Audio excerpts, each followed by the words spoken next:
Endri Shabani u bë avokat I popullit, po njëkohësisht u bë avokat I popullit vërteton edhe një shprehje të lashtë që nëna e maskarenjve është gjithmonë shtatzan. Dhe Endri Shabani, apo Endrice, pas ka dhe Endrit, vërtetoi që nëna e maskarenjve që ka gjithmonë shtatzan dhe do pjell maskarenj të tillë si Endri Shabani, që kisha etiketuar dikur me një epitet dhe që bëhem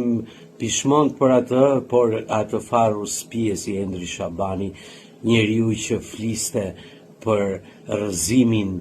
e pushtetit, njeriu që fliste për rrëzimin e sistemit, ai që do I kundërvijej dhe na gënjeu që të gjithëve me atë surratin e tij prej kukumjaçke që do bënte një ndryshim të madh, u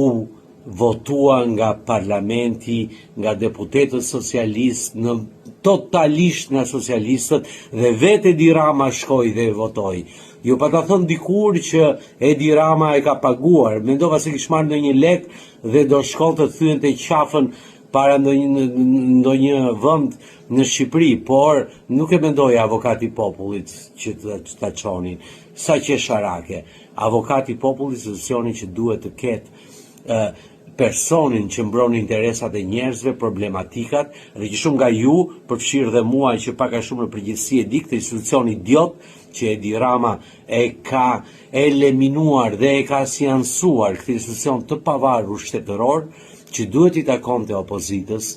ja dha dhe shkoi votoi për Endri Shabanin.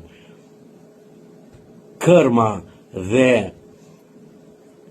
Paskarallëku nuk pas kanë të mbaruar në këtë vend, por sot, si asnjëherë tjetër, një njeri që ka dredhur, që ka përlyer emri dhe besimi, nuk flas për ne të tjerë, por për ata të nismës Shqipëria bëhet, Endri Shabani do të jetë është fytyra më e urryer e shqiptarëve, le ta gëzoj dhe të ri të ngro vezët aty te avokati I popullit, të marrë atë rrogë të qelbur atje që mos e hëngërt inshallah, dhe me votat e socialistëve. 85 vota. Ta gëzosh, Endri, o ruspije.